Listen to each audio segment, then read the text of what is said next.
The night sky over Israel was eerily dark, but from the horizon, something terrifying streaked across it. Missiles. They flew over Tel Aviv, crashing through the air like meteors on fire, illuminating the desolate sky. Haifa burned as thick smoke choked Ashkelon. People scrambled for shelter. The chaos was unimaginable. And yet, far from the destruction, in Tehran, the mood was the opposite. The sky was filled with the colorful explosions of fireworks, lighting up the night with bursts of celebration. The people were cheering, waving flags, and singing songs of triumph. For them, this was a victory, one that marked the culmination of a struggle that had lasted for decades. Over 250 missiles and drones launched by Iran had found their target, the heart of Israel's defense systems. Offices, hospitals, gas terminals, ports, and even a nuclear reactor area all lay in ruins.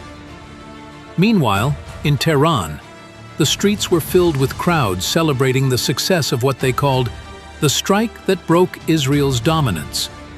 Thousands of people, from the heart of Tehran to Isfahan, poured into the streets. They carried signs reading "Victory of the Resistance" and sang songs of revolution. In the center of the chaos, one figure stood out above all: the Prime Minister of Israel, Benjamin Netanyahu. In front of cameras and reporters, with a voice full of confidence, he declared, "This is a historic victory. We've crushed their nuclear ambitions." Standing tall and unshaken, Netanyahu spoke of a new chapter for Israel, where the threat of Iran's nuclear program had finally been erased. But while Netanyahu painted this as an undeniable victory, the situation on the ground was far more complex.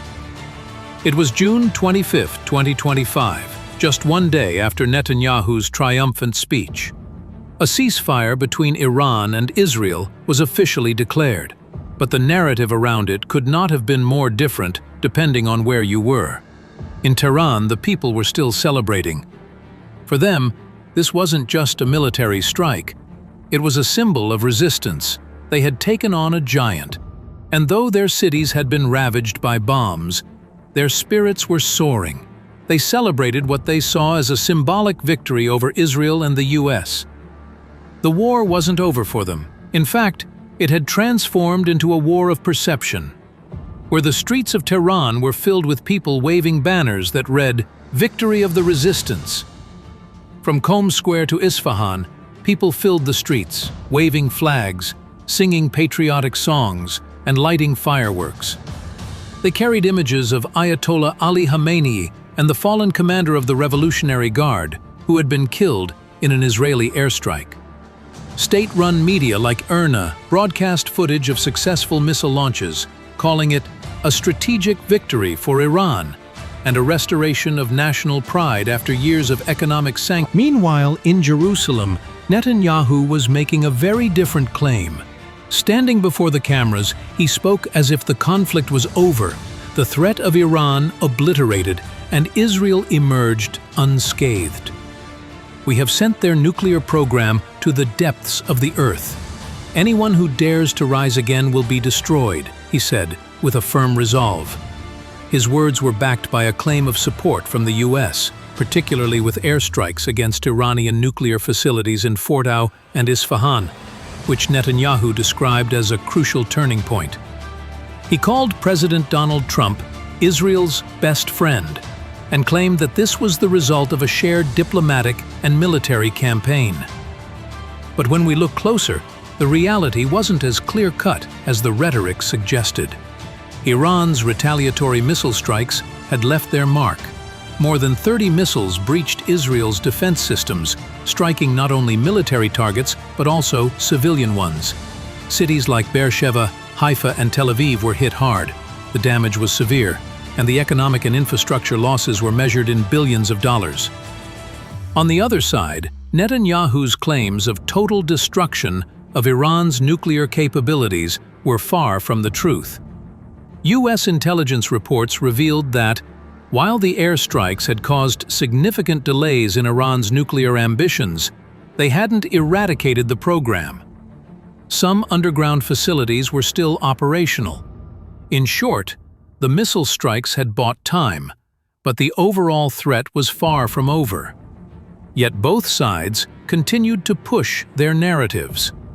In Tehran, the government proclaimed a massive victory over Israel, while Netanyahu hailed Israel's success in crippling Iran's nuclear capabilities. But the war wasn't just about missiles or military victories, it was about shaping the story.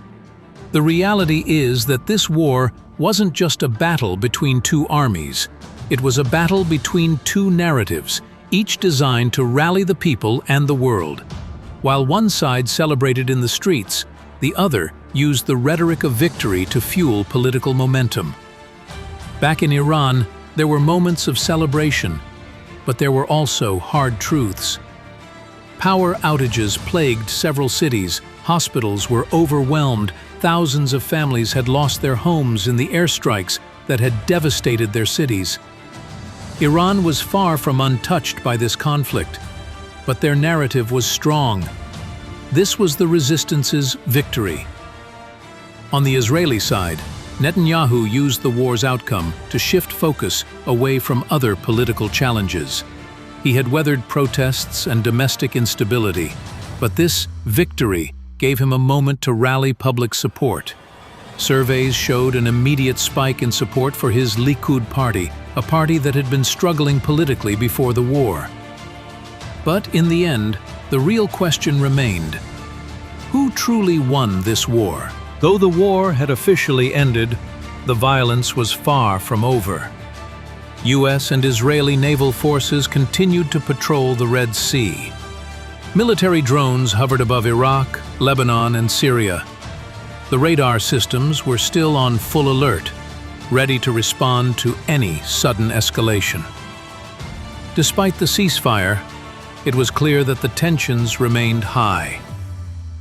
In Tehran, people still celebrated, but the devastation in the streets was undeniable. In Israel, Netanyahu's victory speech had quickly faded into the background as the pain of lost lives and damaged infrastructure took center stage. As both countries tried to control their narratives, the true cost of the conflict was beginning to set in. What both sides wanted to portray as a victory, the world saw as a tragic reminder of the high price of war. And so, while the weapons may have quieted and the fighting may have stopped, the wounds of the past still lingered. The skies may have cleared, but the scars on the land and the hearts of the people remained. As the dust settled, one question persisted: what now?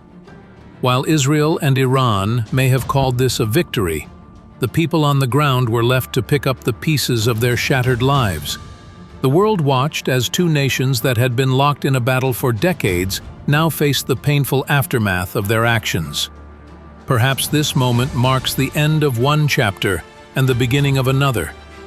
Maybe, for the first time in a long time, the two nations will realize that the true strength lies not in the power to destroy, but in the courage to rebuild.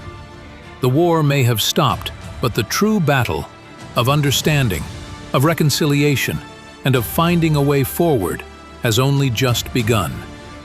The question remains: can Israel and Iran, two countries defined by years of conflict, find a way to live side by side in peace? For now, there is silence in the streets of Tehran and Jerusalem. But behind that silence, there is hope. Because maybe, just maybe, it's time to stop destroying and start building.